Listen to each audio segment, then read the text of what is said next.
Shalom Bapak Ibu Saudara yang dikasihi oleh Tuhan. Kita bersyukur hari ini Tuhan menolong memberkati kita kembali dalam hidup kita. Tuhan memberikan kekuatan menikmati hari baru. Dan mari kita bersama bersatu di dalam doa sebelum kita belajar firman Tuhan dalam program Renungan Keluarga Kristen. Mari kita berdoa. Bapa kami yang di sorga, terima kasih untuk pertolongan-Mu, terima kasih berkat-Mu. Terima kasih kehidupan yang Tuhan berikan untuk kami hari ini. Kami bersyukur kepada Tuhan Yesus Kristus.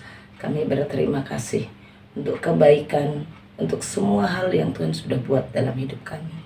Terima kasih Tuhan, kami memuji-Mu, kami menyembah-Mu, kami mengagungkan Engkau ya Yesus Kristus, Allah kami yang dahsyat, Allah yang setia. Terima kasih Tuhan, kami membutuhkan Tuhan menolong kami, memimpin kami, mengurapi hamba-Mu, menolong Bapak Ibu Saudara di tempat masing-masing. Kami merindukan firman-Mu ya Allah, firman-Mu yang menolong kami. Di dalam nama Tuhan Yesus Kristus. Amin.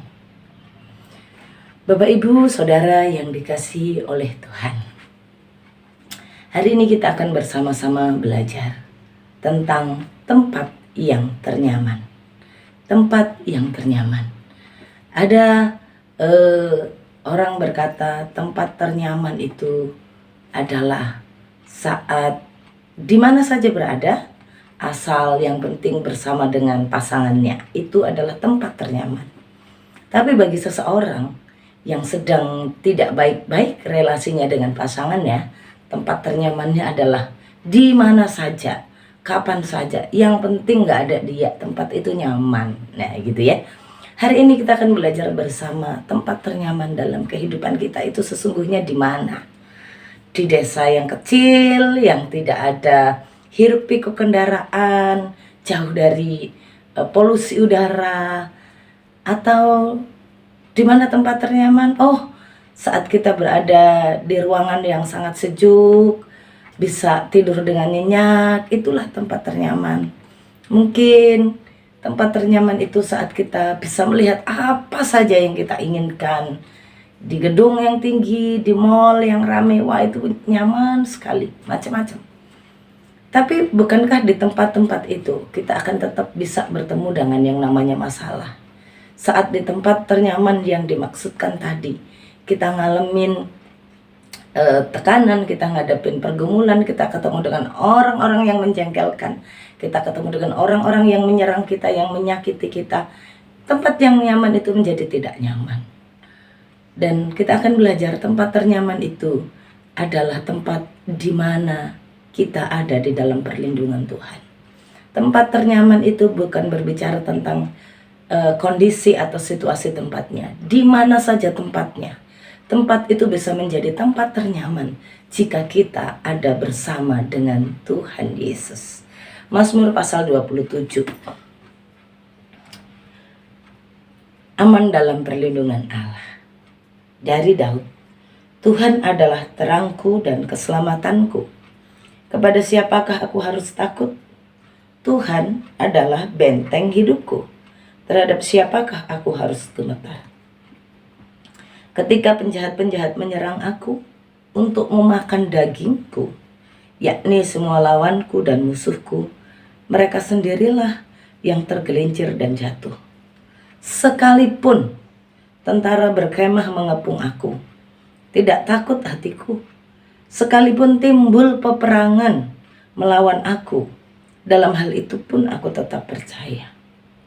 Satu hal telah kuminta kepada Tuhan, itulah yang kuingini, diam di rumah Tuhan seumur hidupku, menyaksikan kemurahan Tuhan dan menikmati bait-Nya. Sebab Ia mengelilingi aku di dalam pondok-Nya, pada waktu bahaya Ia menyembunyikan aku dalam persembunyian di kemah-Nya. Ia mengangkat aku ke atas gunung batu. Maka sekarang tegaklah kepalaku, mengatasi musuhku sekeliling aku. Dalam kemahnya aku mau mempersembahkan korban dengan sorak-sorai. Aku mau menyanyi dan bermazmur bagi Tuhan. Firman ini mau mengingatkan kepada kita. Sebuah realita dalam dunia ini adalah adanya penyerang-penyerang. adanya orang-orang yang tidak suka dengan kita, adanya persoalan-persoalan yang menyerbu kita, adanya tantangan-tantangan yang menghimpit hidup kita.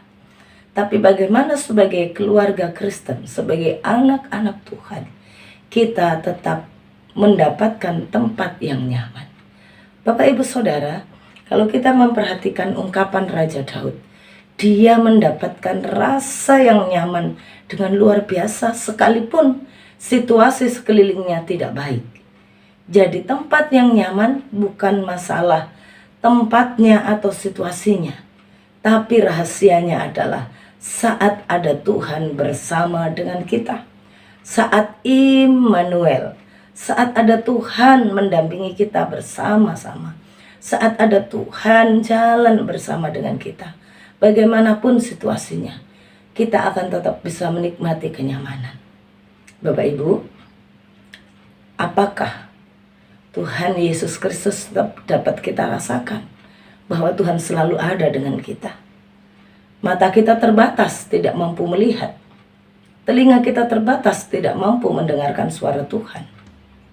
Sehingga seringkali saat di sekeliling kita ada kekurangan, saat sekeliling kita ada situasi yang gawat, mata kita lebih peka melihat pergumulan, mata kita lebih melihat angka-angka yang tidak cukup, mata kita lebih melihat situasi dan keadaan, sehingga kita tidak merasa nyaman sekalipun tempat itu nyaman.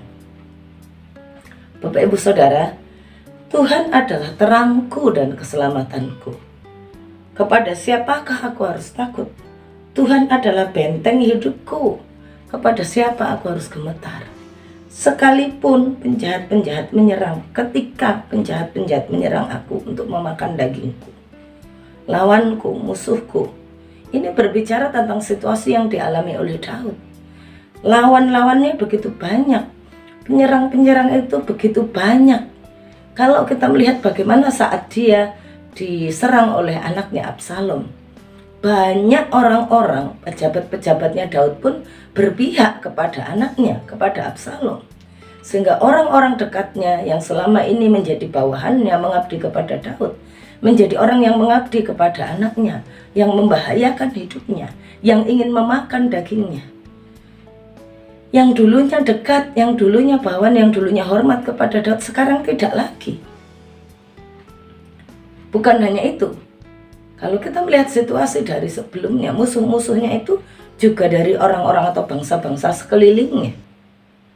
Tetapi Daud tahu bagaimana Tuhan menjadi benteng bagi dia. Bapak Ibu, di Indonesia ini ada beberapa benteng ya. Saya beberapa kota yang saya pernah lihat itu benteng yang, karena baru kota ini saja yang saya kunjungi. Kurang tahu kalau di kota-kota lain. Di Bengkulu itu ada benteng. Di Palembang benteng Kuto Besak ya, saya ingat itu. Dan juga di Jogja ya, di daerah Malioboro itu kalau di ujungnya ada benteng. Dari kita melihat bentuk benteng itu, kita tahu bagaimana sebenarnya ini adalah tempat yang membuat nyaman, karena disitulah yang akan menjadi perlindungan. Tempat yang temboknya sangat tebal, yang kalau ada dalam benteng itu rasanya safety, aman. Karena penjagaannya, karena peralatan-peralatan perangnya itu sangat baik. Bagaimana Daud sebagai seorang pemimpin perang, sebelum dia menjadi raja, dia pun sudah menjadi pemimpin perang, diutus oleh Saul, dan sesudah dia jadi raja, dia juga selalu memimpin perang sebenarnya. Dan jadi dia mengerti bagaimana manfaat sebuah benteng itu untuk keamanan yang memberikan kenyamanan. Daud berkata, bukan benteng A, bukan benteng B gitu yang menjadi tempat ternyaman bagi dia, tapi dia katakan Tuhanlah benteng perlindunganku, Tuhan benteng hidupku. Sekokoh itu digambarkan, maksudnya sebagai pribadi yang bisa memberikan perlindungan, kenyamanan, dan semuanya keselamatan dari serangan musuh, dari orang-orang yang ingin memakan dagingnya, dari orang-orang yang ingin mengambil nyawanya. Tuhanlah benteng hidupnya. Sehingga saat bersama dengan Tuhan, saat ada di dalam Tuhan, Daud katakan, aku harus gentar kepada apa? Tidak ada. Aku harus takut kepada apa? Nggak perlu. Sekalipun penjahat-penjahat ingin memakan dagingku, aku tahu. Aku punya benteng hidup, yaitu Tuhan Allah sendiri. Yang kalau itu benteng pasti akan melindungi, aktif melindungi. Bapak Ibu Saudara yang dikasihi oleh Tuhan, hari ini kita melangkah, hari ini kita menghadapi sesuatu. Jadikanlah Tuhan sebagai benteng hidup kita. Dalam keluarga kita, Tuhan adalah benteng hidup kita. Sehingga apapun yang menyerang keluarga, yang menyerang rumah tangga, yang menyerang anak-anak, jika suami istri bergandengan tangan, anak-anak bergandengan tangan bersama dengan orang tua, berlindung kepada Allah, tantangan zaman, serangan digital, kita akan dapat hadapi saat semua bersatu hati berlindung kepada Allah, meminta perlindungan Tuhan. Bapak Ibu Saudara, Tuhanlah benteng hidupku. Sekalipun timbul peperangan, peperangan ini bukan kecil. Kalau disebut peperangan artinya pasukan dengan pasukan. Sekalipun berkemah tentara mengepung aku tidak takut. Karena ada Tuhan yang menjadi perlindunganku. Aku akan menikmati kemurahan Tuhan. Aku menyaksikan kemurahan Tuhan. Aku menikmati kehadiran Tuhan. Menikmati hadirnya Allah di dalam baitnya. Sebab ia melindungi aku di dalam pondoknya, di dalam kediamannya Tuhan. Ia menyembunyikan aku dalam persembunyian di kemahnya. Ia mengangkat aku di atas gunung batu. Dan sekarang tegaklah kepalaku. Kita bisa menegakkan kepala bukan karena stok saldo yang masih banyak, stok persediaan makanan menghadapi masa-masa sulit ini. Karena kita ada bersama dengan Tuhan. Tuhan benteng hidupku. Aku tidak perlu takut. Aku akan menyatakan imanku hari ini. Aku punya Tuhan yang kalau aku berada di kemahnya, aku akan dilindunginya. Aku tidak akan kekurangan makanan. Ada Tuhan bersama dengan aku. Aku akan terus bekerja. Aku akan terus melayani Tuhan dengan tegak kepala. Karena aku ada bersama dengan Tuhan. Ada hadirat Tuhan di keluargaku. Ada hadirat Tuhan di rumah tanggaku. Bapak Ibu Saudara, ciptakanlah itu di rumahmu. Naikkan puji-pujian.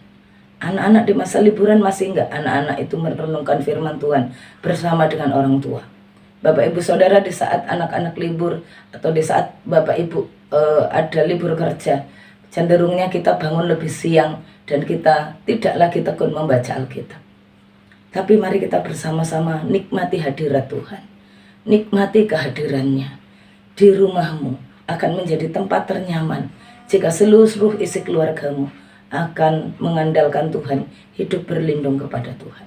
Selamat menikmati kebaikan Tuhan, selamat menikmati kemurahan Tuhan, sebab Tuhan menjadi benteng perlindungan buat setiap kita.